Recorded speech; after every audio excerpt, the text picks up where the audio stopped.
What if the woman you saved from a spilled coffee was no ordinary damsel in distress? For Alpha Kalen Blackwood, leader of a struggling pack on the brink of collapse, she was just a stranger with haunted eyes in a small-town cafe. He offered her a hot chocolate, a simple act of kindness in his crumbling world. He had no idea her name was whispered in the most powerful boardrooms from Geneva to Hong Kong. He saw a lonely woman in a faded coat. He was blind to the Billionaire Alpha, the last of an ancient and powerful bloodline who wasn't just passing through his territory. She was hunting, not for an enemy, but for an heir, and the perfect alpha to sire him. The rain in Northwood, Washington, had a personality of its own. It wasn't the gentle mist of Seattle or the violent downpour of the tropics. It was a cold, persistent drizzle that seeped into the bones of the town, smelling of wet asphalt, decaying pine needles, and quiet desperation.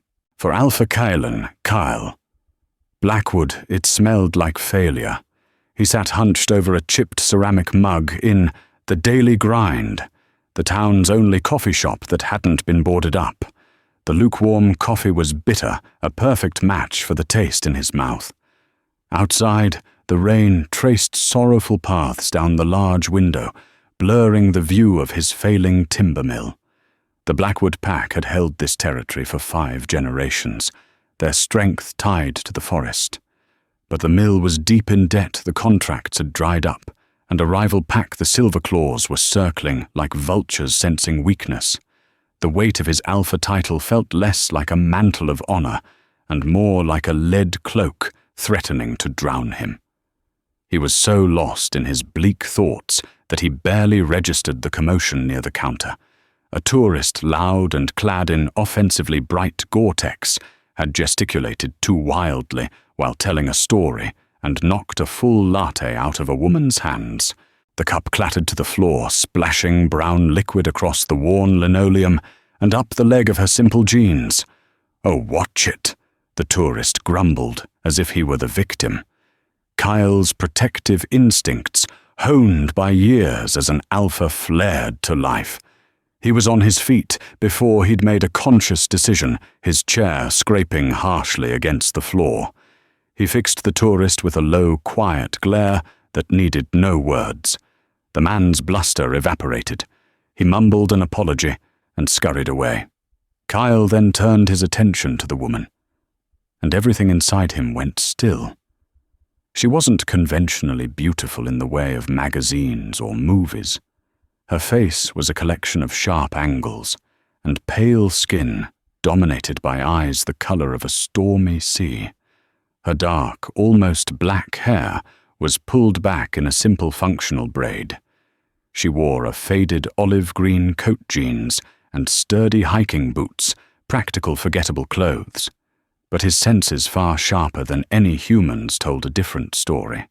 He could smell the faint, clean scent of expensive, unscented soap beneath the overpowering aroma of spilled coffee.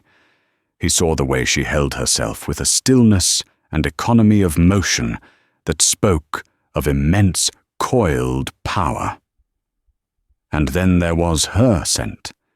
Every werewolf knew the scent of their fated mate was unique, a siren call to their very soul. Kyle had always dismissed the old stories as romantic nonsense. Until now. Beneath the acrid smell of coffee, he caught her true scent ozone after a lightning strike. Ancient pine forests blanketed in snow and something else. Something wild, powerful, and impossibly lonely. It hit him like a physical blow, stealing the air from his lungs. "Mate." The word screamed in his wolf's mind. She looked down at the mess on her jeans with a detached sort of annoyance, her expression unreadable. "Let me get you another one," Kyle heard himself say, his voice rougher than he intended. Her stormy eyes lifted to meet his. For a second he saw a flicker of surprise, a crack in her serene facade. She seemed to be assessing him. Not just looking at him, but seeing him, cataloguing the weariness in his posture, the frayed cuff of his flannel shirt, the authority he couldn't quite hide. "That's not necessary," she said. Her voice was low and smooth, with an accent he couldn't place. It was a melody of rolling R's and soft vowels, a ghost of Eastern Europe, mixed with something else entirely. It is Kyle insisted, his alpha nature taking over. He was rude. "Please, what were you having?" A long moment passed as she held his gaze. He felt as though she were peering directly into his soul, weighing and measuring him. Finally, a small, almost imperceptible nod. A hot chocolate with whipped cream. He walked to the counter, his mind reeling. "Mate, here." Now it was the worst possible time. His pack was on the brink of ruin. He had nothing to offer a mate, let alone one who smelled of power and old-world secrets. He ordered her drink, paying with the last crumpled bills in his wallet, the reality of his financial situation, a stark contrast to the momentous event unfolding within him. When he brought the drink back, she had moved to a small, secluded table in the corner. He set the steaming mug down in front of her. The whipped cream was already beginning to melt into a perfect white swirl. "Thank you," she said, her hands wrapping around the mug's warmth. She didn't invite him to sit, but she didn't dismiss him either. "I'm Kyle," he offered, feeling awkward and out of his depth. "Lyra," she replied, her gaze dropping to the hot chocolate. And that was it. He hesitated, a war raging within him. His wolf wanted to stake his claim to sit with her, learn everything about her, and never let her go. But the man, the failing alpha, was acutely aware of the mud on his boots and the debt strangling his future. He simply nodded and retreated to his own table, his heart hammering a frantic rhythm against his ribs. He watched her from across the room. She drank her hot chocolate, slowly, methodically, her gaze fixed on the rain-streaked window. She wasn't just a tourist passing through. There was a purpose to her stillness, a deep-seated watchfulness that set every one of his nerves on edge. He bought an alien woman a hot drink, a woman who felt like she was from another world entirely. He was just Kalen Blackwood, a small-town alpha, drowning in his responsibilities. He had no way of knowing he was looking at Lyra Volkov, the sole heir to a global empire worth hundreds of billions, a woman whose name inspired fear and respect in the highest echelons of their kind. And she hadn't come to Northwood by accident. She was searching for something far more valuable than timber or land. She was searching for a father for her heir, and her assessment of Alpha Kalen Blackwood had just begun. For the next week, Lyra became a ghost in Kale's life. He would catch glimpses of her around the small town, walking the muddy trails at the edge of his territory, her presence a silent challenge. Sitting on a park bench, reading a thick, leather-bound book with no title, once startlingly standing on the opposite side of the river, just watching the struggling mill, her expression unreadable. She never approached him, but he felt her eyes on him constantly. It was unnerving. His pack members noticed her too. His beta and best friend, Marcus, a pragmatic man with a grizzled beard and a no-nonsense attitude, brought it up one evening in Kyle's modest office. "Who's the woman?" Kale Marcus asked, leaning against the doorframe. "She's been scouting the territory lines. Doesn't smell like a rival. Doesn't smell human either. She smells old." Kyle ran a hand through his hair, the scent of pine and rain clinging to him from his patrol. "Her name is Lyra. I met her at the coffee shop." He omitted the part about the soul-shattering mate bond. Marcus would think he was losing his mind. And nothing. She's just here. People aren't just here. In Northwood, Marcus counted his eyes sharp. They're either running from something or looking for something. with Silas and his silver claws breathing down our necks.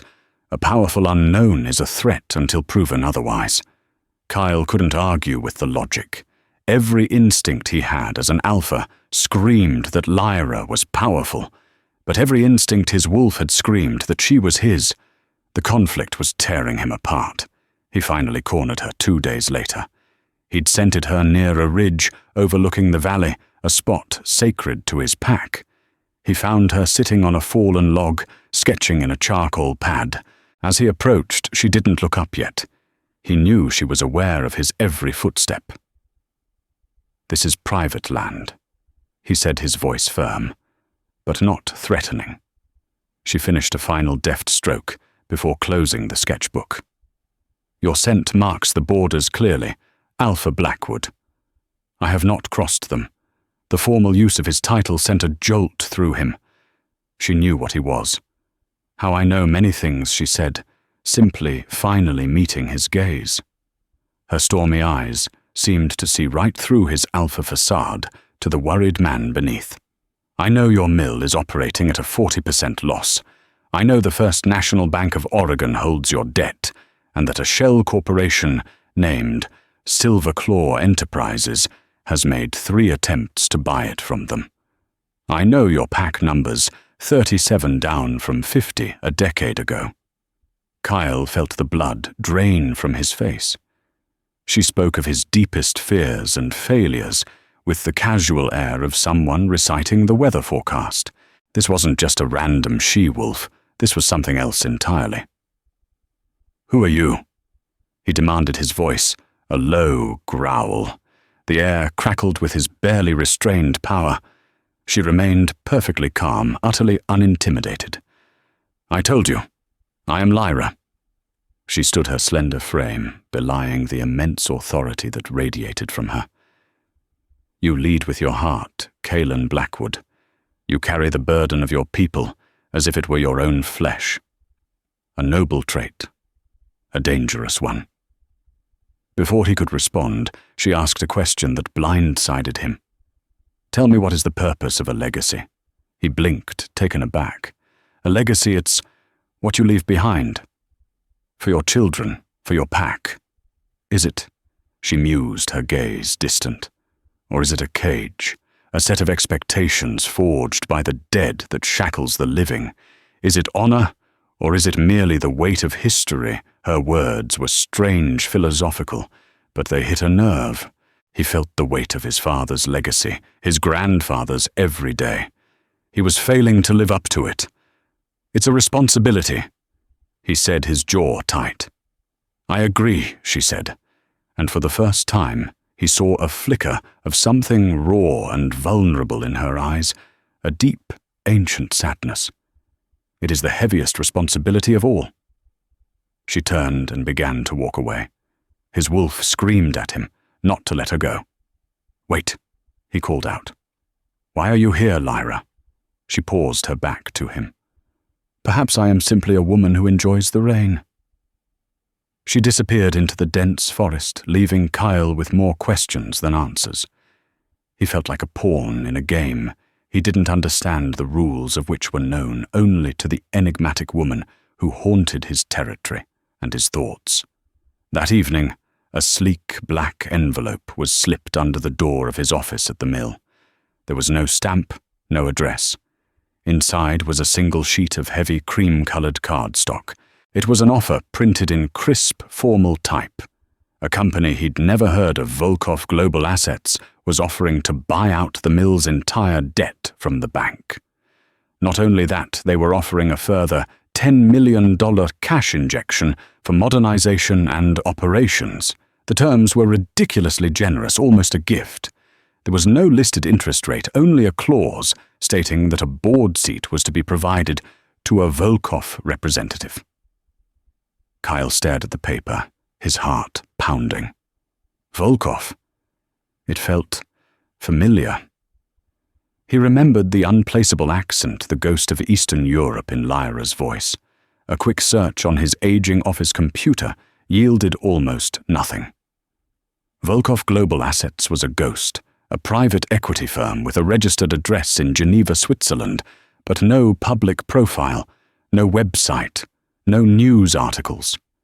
It was a black hole of immense wealth.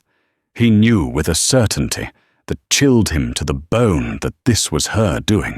She had dissected his pack's weaknesses, and then with a flick of her wrist offered him a lifeline that would solve all his problems. But Kyle was an alpha. His pride was a fierce, stubborn thing. He would not be bought. He would not be some charity case for a mysterious, powerful she-wolf, not even his own mate. He didn't know what game she was playing, but he refused to be her piece. He crumpled the offer in his fist, the thick paper resisting. His problems were his own to solve. He would save his pack his own way, or he would fall with them. He had no idea that his refusal was not an act of defiance, but the exact response Lyra had been hoping for. It was another test, and he had just passed.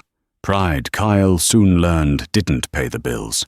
A week after he'd thrown the offer from Volkov Global into the wood stove, the bank called. Their tone had changed. The polite but firm requests for payment had been replaced by a cold, final ultimatum. A foreclosure notice was being drafted. They gave him 30 days. He knew Silas and the Silver Claws were behind it, greasing palms, applying pressure. The vultures were done circling. They were ready to land. The news spread through the pack like a sickness. The air in the communal hall was thick with fear. Kyle saw it in their eyes, doubt in his leadership. They looked at him, their alpha to be the unshakable rock, but inside he was crumbling. He pushed his pack harder, longer shifts at the mill, double patrols on the territory lines. It was a desperate, futile effort. Morale was at an all-time low. He was losing them. It was during a tense evening patrol that Silas finally made his move. Kyle was with Marcus and 2 younger pack members checking the western border where Silver Claw scent markers had been appearing with increasing audacity. They emerged from the tree line not as wolves, but as men. Silas, a hulking brute with a scarred face and cruel, intelligent eyes, stood in front, flanked by half a dozen of his biggest enforcers. They were armed not with pack weaponry, but with something far more insidious, legal papers. "Blackwood!" Silas sneered, his voice a low rumble. "Enjoying your last few weeks of squatting on my land?" Cale's hands clenched into fists. His wolf snarled, demanding to be let out to tear the arrogant smirk off Silas's face. "This land has belonged to my family for a century. It will never be yours." "History is written by the winners," Silas said, waving the documents. "This is a preliminary injunction. My lawyers found a loophole in the original land grant from 1925. Seems your great-grandpappy wasn't as thorough as he should have been. A judge sympathetic to progress has ordered you to cease all logging operations, pending a final hearing, a hearing you can't afford to attend, let alone win. It was a death blow. Without the mill they had no income, no way to fight, no hope. Rage, pure and blinding, flooded Kyle's senses. He took a step forward, a growl tearing from his throat. Marcus put a restraining hand on his shoulder. "Don't, Kyle. This is what he wants." Silas laughed, a harsh, grating sound. "Listen to your pet beta. He's smart. Pack up your mangy dogs and go. I might even let you live."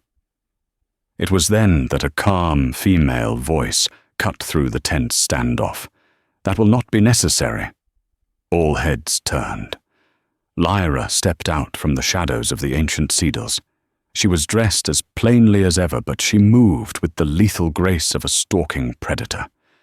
She stopped beside Cale, her presence a silent statement of allegiance. Silas's eyes raked over her, a dismissive, lewd grin spreading across his face. "Well, well, found yourself a little stray, Blackwood. Don't worry, darling, when I own all this. You can come work for a real alpha." Cale saw red. He was about to launch himself at Silas' consequences be damned, but Lyra laid a hand on his forearm. Her touch was light, but it sent a current of pure calming energy through him, silencing the rage of his wolf with an authority he'd never experienced. She ignored Silas completely, her gaze fixed on the man standing behind him, a slick man in a tailored suit holding a briefcase. He was clearly a lawyer. "You are Mr. Albright from the firm of Finch, Albright and Dean," Lyra stated. It wasn't a question. The lawyer looked startled. Yes. How did you know that? Your firm has a small regional practice specializing in predatory litigation funded by shell corporations. You are currently under federal investigation for racketeering.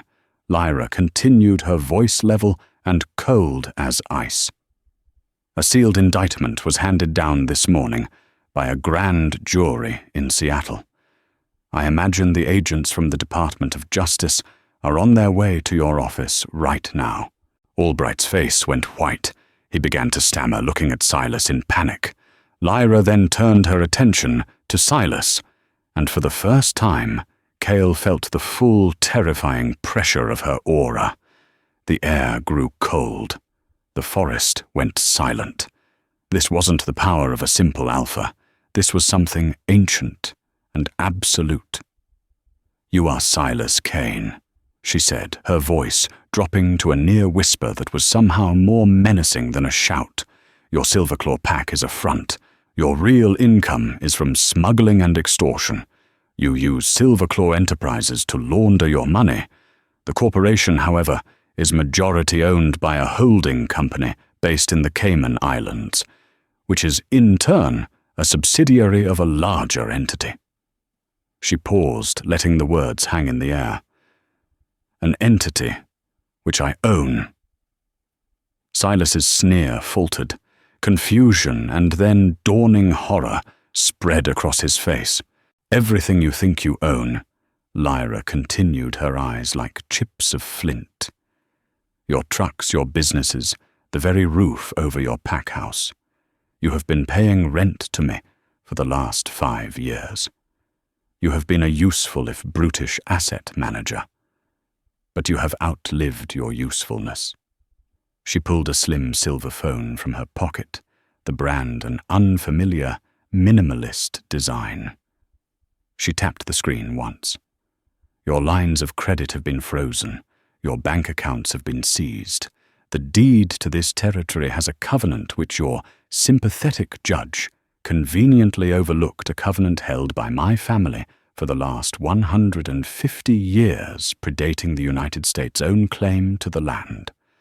You have no legal standing, Mr. Kane. You have nothing." The silence was absolute.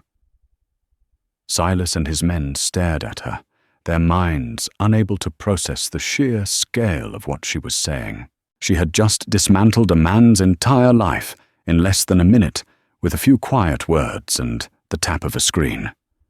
"Now," Lyra said, her voice soft, but carrying the finality of a death sentence, "get off my land." Silas, for the first time in his life, looked truly afraid. He was a bully who had just come face to face with a god. He and his men stumbled backward, then turned and fled, crashing through the undergrowth like frightened deer. The lawyer Albright was already sprinting toward his car. Kyle stood in stunned silence, his mind reeling. Marcus and the other pack members looked from the retreating Silverclaws to Lyra with awe and terror. She turned to Cale, the immense pressure of her aura receding, the mask of the detached observer falling back into place. "You see, Alpha Blackwood, sometimes problems are not solved with heart, but with leverage." He stared at her, the woman he thought was a lonely traveler, the woman he had bought a hot chocolate for. He had been worried about saving his pack from a local bully. She was playing a global game of chess, and Silas hadn't even been a pawn. He had been the dust on the square. "What? Who are you?" Kyle finally managed to ask, the words catching in his throat. Lyra's stormy eyes met his, and he saw a flicker of that same deep sadness from before. I am the cage, she whispered a cryptic answer that explained everything and nothing at all. And I am its prisoner. The defeat of Silas Kane should have been a moment of triumph. Instead, it cast a long, complicated shadow over the Blackwood pack. The foreclosure notice was rescinded. The pressure was gone. But a new, more unsettling presence had taken its place. Lyra. News of her effortless dismantling of the Silver Claws had spread like wildfire. She was no longer just a mysterious visitor. She was a figure of immense power, a terrifying enigma living in their midst. Pack members gave her a wide berth, their gazes a mixture of respect and fear. They didn't understand her, and in the werewolf world, what you didn't understand, you feared. Kyle, against his better judgment, and Marcus's strenuous objections, had insisted she stay at the main pack house. His excuse was that Silas, though neutered financially, was still a vindictive animal and might try something stupid. The truth was far simpler. His wolf would not allow its mate to be anywhere else. He needed her close, even if her proximity felt like holding a live grenade. They fell into a strange, tense domesticity. She took a small guest room, a sparse space she seemed to prefer. She ate meals with them in the communal hall, her silence a stark contrast to the boisterous energy of the pack. She would listen, her eyes missing nothing, filing away every interaction, every dynamic. Kyle felt constantly under observation. The romantic tension between them was a taut wire. In the quiet moments of the evening after the pack had settled, they would often find themselves alone in the main lodge, a crackling fire in the great stone hearth, the only sound. The mate bond pulled at them, a relentless gravitational force. He ached to touch her, to demand the answers she so carefully withheld. One night she found him staring into the flames, a glass of whiskey in his hand. "You resent me," she said, her voice soft. He didn't turn. "You humiliated me, Lyra. You made me look weak in front of my own pack and in front of my enemy. Your enemy was a fly." "I swatted him," she replied, her tone devoid of arrogance, a simple statement of fact. "Your pride is what feels wounded, not your authority. Your pack is safe. Is that not the primary duty of an alpha?" He turned to face her, then his frustration boiling over. "And what about your duty? What is all this? The secrets, the power, the money? Why are you here, really? Don't tell me you like the rain." A shadow passed over her features. She walked to the large window overlooking the dark, silent forest. "I told you. I am a prisoner. My name, my bloodline. It is a gilded cage. For centuries my family has amassed wealth and power, not for comfort, but for security. We remained neutral, hidden pulling strings from the shadows. The Volkov name ensured our safety." "What happened?" Kyle asked, his anger softening slightly at the genuine pain in her voice. "My parents and my brother were assassinated 5 years ago," she said, her voice flat, betraying no emotion, yet the pain was a palpable thing in the air between them. A rival faction, led by a man named Dmitry Ivanov, wanted to force a merger to control our assets. They failed to kill me. I was away. I became the sole heir. Alpha of a pack that is not a pack but a global corporation, the last of my line. Kyle was stunned into silence. He saw it all now, the loneliness, the guardedness, the immense weight she carried. She was an alpha with a territory that spanned the globe, but with no one to share the burden. "I am sorry, Lyra," he said, his voice quiet. She gave a slight shake of her head. "Sorrow is a luxury. I have only duty. My family's council of elders, the old wolves who manage the day-to-day empire, they have given me an ultimatum. The Volkov line must continue. I am to choose a mate, produce an heir, and secure the dynasty. If I do not choose, they will choose for me. Kael's blood ran cold. "Choose for you who, Dimitri," she said, her voice laced with ice. "To them, a union with the man who murdered my family is a pragmatic solution.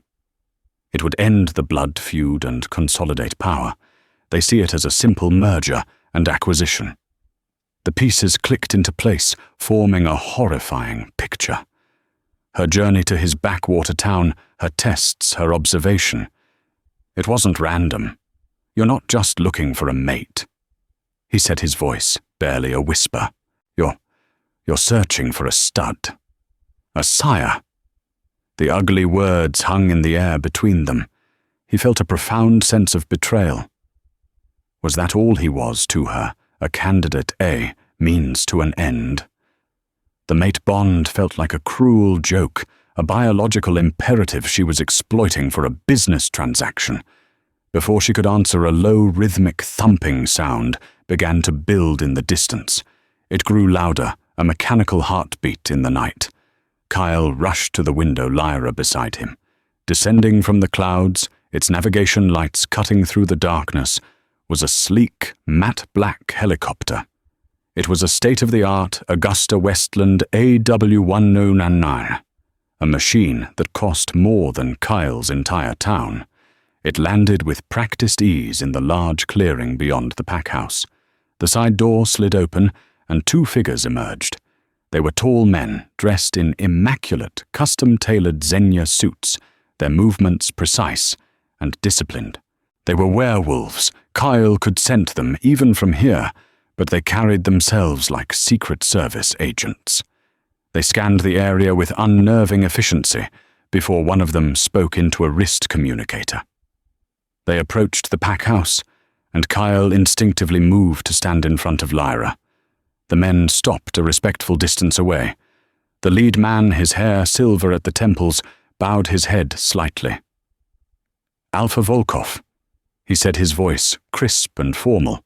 "The council grows impatient. Dmitri Ivanov has formally petitioned for the union.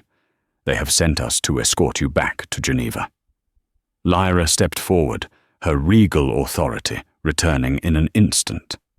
The vulnerable woman from moments ago was gone, replaced by the CEO of a hidden world. "You will tell the council," she said, her voice ringing with command, "that I am conducting my own due diligence. I will return when I have made my decision." "Not before," Mistress the second man pleaded, his tone softer. "Dmitri is consolidating power. He is not a man who will wait patiently. He is a predator." "Then he will find me to be a more dangerous one," Lyra snapped. "Go. Now." The men bowed again without another word of protest. They retreated to the helicopter, which ascended into the night as silently and swiftly as it had arrived. Kyle turned to her, his heart a block of ice in his chest. "Due diligence. Is that what this is? Am I an asset you're considering acquiring?" The pain on her face was undeniable this time. "Kyle, it started that way. I won't lie to you. I was searching for an alpha of good character, one who wasn't corrupted by wealth or power, one who could be a true partner and a strong father." "Yes, you were a candidate." She took a step closer, her stormy eyes pleading with him. "But it's not that way anymore. The mate bond. I felt it too the moment I saw you. I tried to deny it, to tell myself it was a complication, but I can't. What I feel for you, it has nothing to do with my duty." He wanted to believe her. His wolf screamed at him to believe her. But the man, the proud alpha, who had just been exposed as a piece in a corporate succession plan, couldn't. "I'm not for sale," he said, his voice rough with hurt. "And my bloodline isn't for hire. You need to leave Lyra. Go back to Geneva, and your council, and your gilded cage." He turned his back on her, a heart-wrenching act of defiance against his own soul, and walked away, leaving his fated mate standing alone in the firelight. Kyle's rejection plunged the packhouse into a state of frigid silence. Lyra retreated into herself, becoming the ghost she had been when she first arrived. She was a phantom at the dinner table, a shadow in the hallways. The vibrant, demanding pull of the mate bond between them was now a throbbing ache of severance, a wound in Kyle's soul that refused to heal. Marcus watched him with worried eyes, but said nothing, knowing the Alpha's pride was too raw to be reasoned with. Kyle threw himself into work at the mill, trying to sweat out the pain and confusion. Lyra had left them financially secure, but he felt more adrift than ever. He had his pack's survival, but he had pushed away the one thing his own soul craved. Was it pride, or was it self-preservation? He couldn't tell the difference anymore. 2 weeks passed in this miserable state of limbo. Then the world changed. It began not with a bang, but with a sleek black Mercedes Maybach rolling silently into the town of Northwood. The car was so alien in the setting of muddy pickups and aging sedans that it might as well have been a spaceship. It parked directly in front of the daily grind. A chauffeur in a crisp black suit opened the rear door. The man who stepped out was the physical embodiment of predatory grace. He was tall and broad-shouldered, with sharp Slavic features, piercing blue eyes, and silver blonde hair swept back from his brow. He wore a bespoke Brioni suit that probably cost more than the coffee shop. His scent hit Cale, who was a block away, like a physical shock, cold, sharp, and utterly dominant. It smelled of frozen tundra blood on snow and cold, hard ambition. This was an alpha of immense power. This was Dmitry Ivanov. He didn't come with an army. He came alone, which was somehow more terrifying. He moved with the unshakable confidence of a man who owned the world and knew it. He entered the coffee shop, and Kyle felt a visceral, primal urge to race over and tear him apart. This was the man who had murdered Lyra's family. This was his rival. But he was frozen by a chilling realization. Dmitry wasn't here to fight. Not yet. This was a power play. He was demonstrating that he could walk into Kyle's territory, into the heart of his town, with impunity. An hour later, Dmitry emerged, and his car drove directly to the Blackwood packhouse. Kyle was waiting on the porch, Marcus and his 5 best warriors behind him. They were hopelessly outmatched, and they all knew it.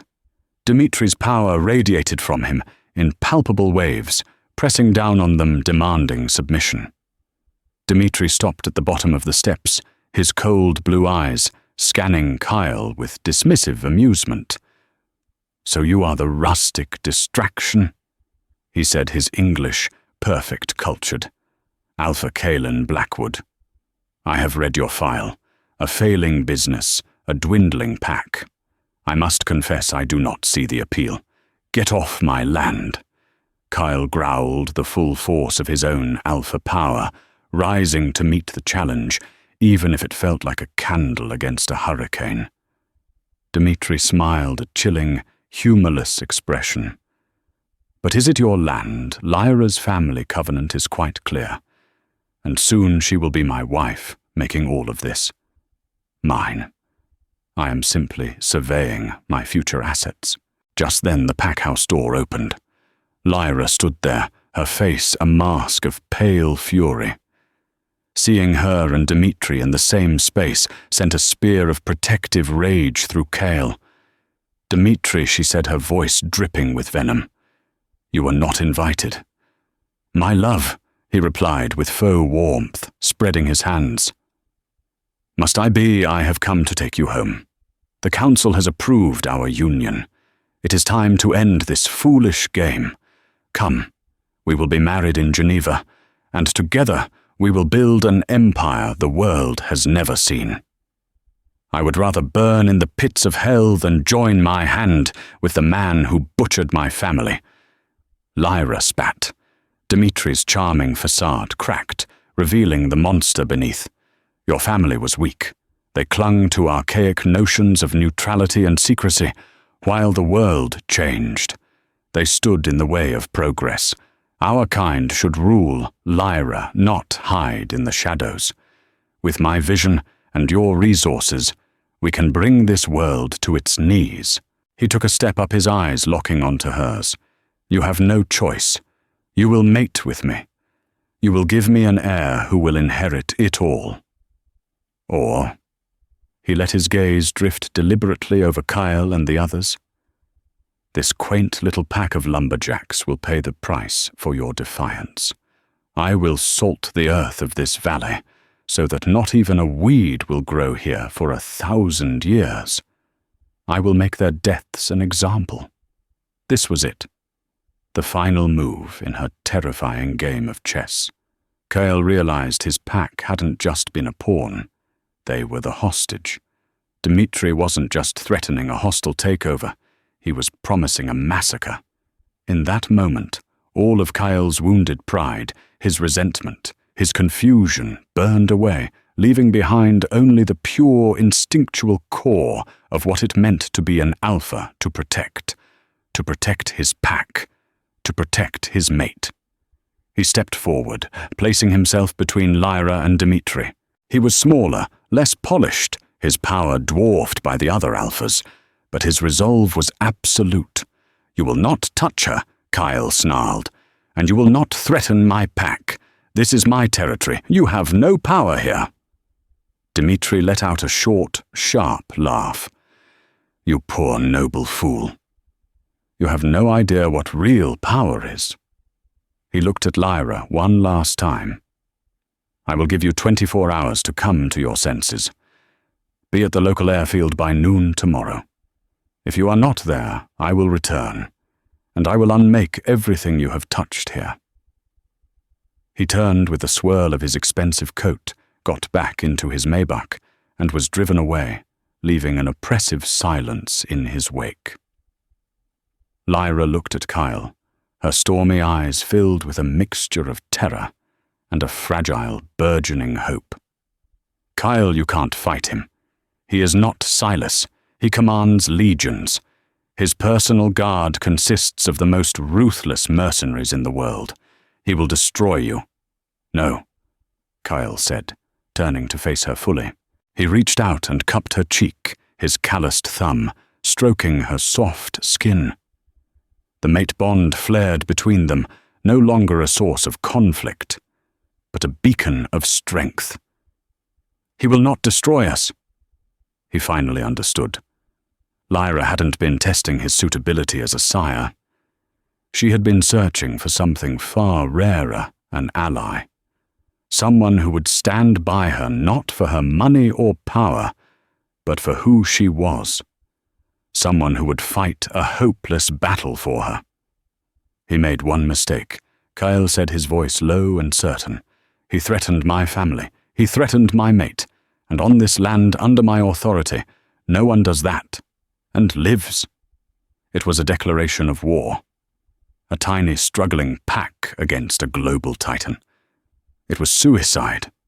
But looking into Lyra's eyes, Kale knew he would rather die on his feet beside her than live a moment longer on his knees without her. The next 24 hours were a blur of frantic, desperate preparation. There would be no honorable one-on-one alpha challenge. Dmitri was not a wolf of honor.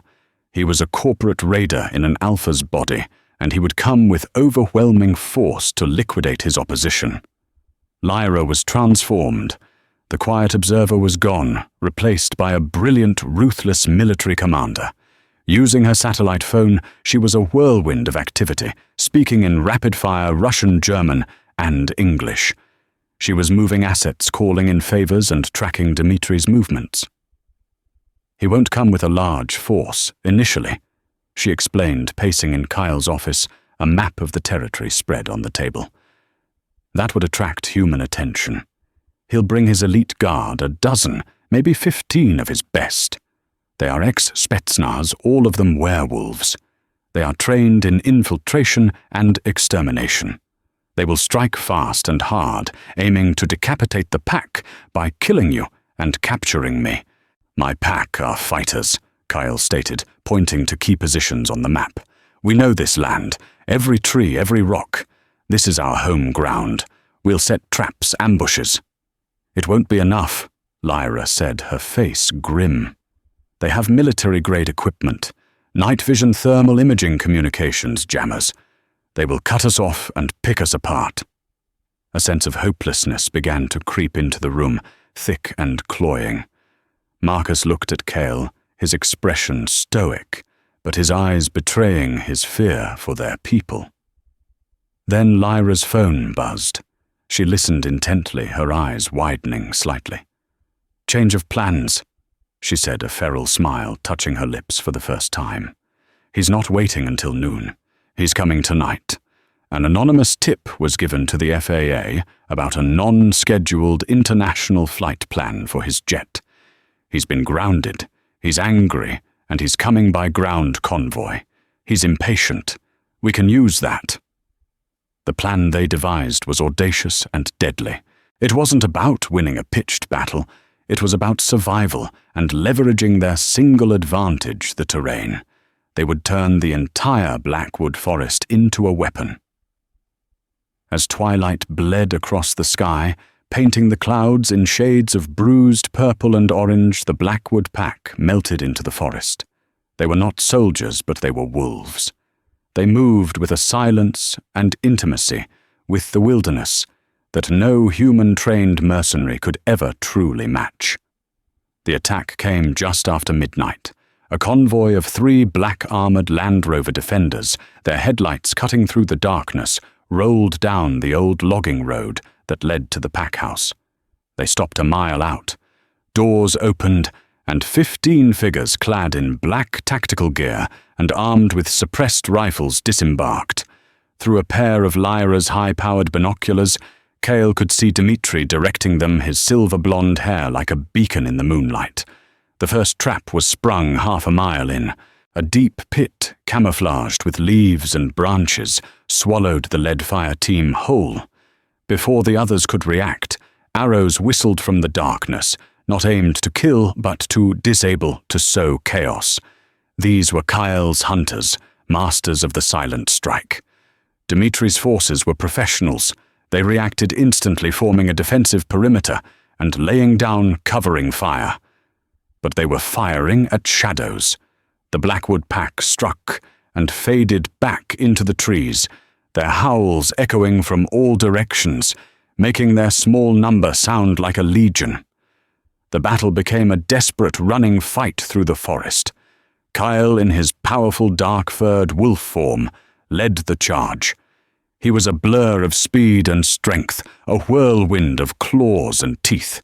He fought with the fury of an alpha, protecting his very soul, his pack, and his mate, the twin hearts, beating within him. He saw Lyra fight, and it took his breath away. She shifted into her wolf form, and it was unlike anything he had ever seen. She was not as large as him, but her fur was the color of polished silver, and she moved with an ancient, fluid grace. Where he was brute force, she was precision and lethal intelligence. She fought not with rage, but with a cold, focused calm, her every move economical and deadly. She was the descendant of alphas who had ruled for 1,000 years, and it showed. They fought side by side, a dance of perfect, deadly harmony. The mate bond was a current of energy between them, each knowing the other's thoughts, anticipating the other's moves. They were 2 halves of a single, unstoppable warrior. But Dimitri's men were relentless. They used flashbangs and tear gas, forcing the Blackwood wolves back. The pack took injuries, their numbers dwindling as the wounded were forced to pull back. The fight was converging on the clearing. By the sacred ridge, the very place Cale had first confronted Lyra. Finally, only Dimitri remained standing amidst his fallen guards. He had shed his suit jacket, and now faced them, his eyes burning with cold fury. He too shifted. His wolf was monstrous, a giant beast of pale fur and unnaturally blue eyes, larger than any wolf Kyle had ever seen. You have cost me a great deal of time and money, lumberjack." Dimitri's voice echoed in their minds, a telepathic snarl, common among powerful alphas. "I will enjoy tearing your mate from your grasp and breaking every bone in your body." He charged Kyle, a pale blur of speed and hatred. The impact was like being hit by a truck. Kyle was thrown back his side, erupting in pain as Dimitri's claws raked across his ribs. He was bigger, stronger, and fueled by a cold, narcissistic rage. Kyle fought back with everything he had, the raw, desperate strength of a cornered alpha. But Dimitri was a master combatant, deflecting his attacks, landing brutal counterblows. He pinned Kyle to the ground, his massive jaws snapping inches from Kyle's throat. This is it. Kyle thought, a strange sense of calm washing over him. He had fought, he had protected. He had not failed. Suddenly Dimitri cried out a howl of shock and pain. Lyra had attacked from behind, sinking her teeth deep into his hind leg, tearing at the muscle and sinew. He roared, whirling around to throw her off, distracted, for a crucial second. It was the only opening Kale needed. He surged upward, not aiming for the throat, but for Dimitri's front leg. His jaws clamped down with all his might. There was a sickening crack of bone. Dimitri howled in agony, his leg buckling beneath him. He was crippled, but not beaten. He lunged at Lyra, maddened with pain. But Kyle was there, slamming into his side, sending them both tumbling. They rolled a chaotic ball of fur and fury until Kyle finally got the upper hand. He pinned the larger wolf, his jaws closing around Dimitri's throat. "Yield," Kyle snarled into his mind, "or I will finish it." For a moment, Dimitri's burning blue eyes met his. There was no surrender in them, only eternal, seething hatred. Kyle knew he would never stop. He would hunt them, he would hunt the pack forever. With a heavy heart, Kyle made the choice an alpha must sometimes make. He tightened his grip. It was over. He staggered back, shifting into his human form, bleeding from a dozen wounds, his body screaming in protest. Lyra rushed to his side, her own silver form shifting back into the woman he loved. She caught him as he fell, her arms wrapping around him. "Kyle!" He looked up at her, his vision blurring. The forest was quiet. His pack was safe. His mate was safe. "Did we win?" he whispered, his voice hoarse. "We won," she said, tears tracing paths through the dirt on her cheeks. "We won." He had faced the wolf at the door. He had proven his worth, not with wealth or power, but with the unshakable courage of a true alpha. He had protected his own, and in doing so, had earned the right to stand beside the most powerful she-wolf in the world. The aftermath of the battle was grim but resolute. Kale's pack had suffered injuries, but thanks to their strategy and fighting spirit, no lives had been lost. Dimitri's mercenaries were rounded up, their advanced gear confiscated. Lyra, with a few quiet, encrypted calls, made the entire incident disappear. To the human world, a severe storm had passed through Northwood, causing some localized damage. By dawn, there was no trace of the fight, save for the blood on the forest floor and the grim knowledge in the hearts of the Blackwood pack. Kyle awoke in his own bed, his wounds cleaned and stitched. Lyra was sitting in a chair beside him, her face etched with exhaustion, but her stormy eyes were clear and focused on him. The silence between them was no longer tense or awkward. It was filled with the deep, unspoken understanding of those who have survived a war together. "You should be resting," he said, his voice a rough rasp. "I have rested enough in my life," she replied softly. "I watched you. You were willing to die. For me. For your pack. That is the duty of an alpha," he said, simply. "No," she countered, leaning forward and taking his hand. Her touch was warm, grounding. "That is the act of a true mate. My search. It started as a duty, Kyle. a cold, calculated search for a genetic and political match. I came here to evaluate you like a stock portfolio. She looked down at their joined hands. But I didn't account for you. I didn't account for a man who would show kindness to a stranger in a coffee shop, who would refuse a fortune out of pride, who would stand against an unbeatable foe for a principle. I stopped looking for an heir the day you bought me that hot chocolate. From that moment on, I was only looking at you. The raw honesty in her voice shattered the last of his doubts. He squeezed her hand, accepting the truth that his wolf had known all along. "So what happens now?" he asked. "You go back to Geneva, to your empire." "Our empire," she corrected him gently. "I have been thinking. My world is one of finance of power, brokering in sterile boardrooms. It's a world of shadows and whispers. It has structure, resources, but it has no heart, no home." She looked around the rustic bedroom at the view of the tall pines outside the window. "Your world is here. It is one of family, of loyalty, of soil and sky. It has heart, but it has struggled. Separately, we are both vulnerable. You to the wolves like Silas and Dmitri, me to the loneliness of my gilded cage." Her eyes met his, and he saw their future reflected there. Together, she said, her voice filled with conviction, "We can build something new. A new dynasty. Your integrity to ground my power. My resources to secure your home. We can build a safe harbor for our kind, a pack that is not defined by territory or wealth, but by character." It was a breathtaking vision. A merging of two worlds led by two alphas who were fated mates. A few months later, Northwood was transformed. The Volkov Global Foundation invested heavily, not as a corporate takeover, but as a partner. The timber mill was modernized with state-of-the-art sustainable technology, creating jobs not just for the pack, but for the entire human town. A new medical clinic was built. The old pack house was renovated, preserving its rustic heart while reinforcing its strength. Kyle remained the alpha of the Blackwood pack, his authority unquestioned. But now he stood beside his alpha mate, Lyra Volkov Blackwood. They led together their strengths, complementing each other perfectly. He was the heart of the pack. She was its formidable shield. One evening they stood on the ridge overlooking the valley. The lights of the town twinkled below, a symbol of their new shared prosperity.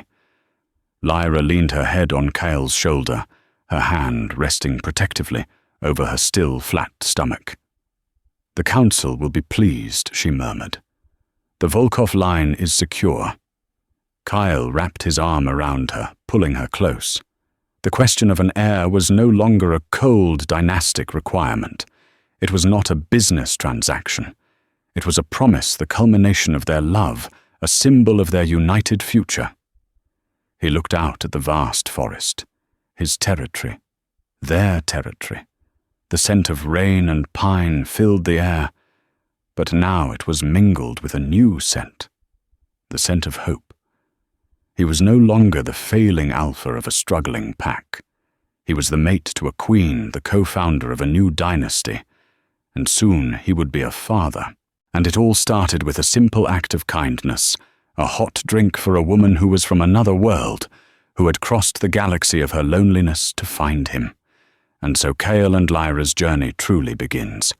From a simple coffee shop to a battle for survival, they discovered that true strength isn't found in billions of dollars or ancient titles, but in the unbreakable bond between two fated souls.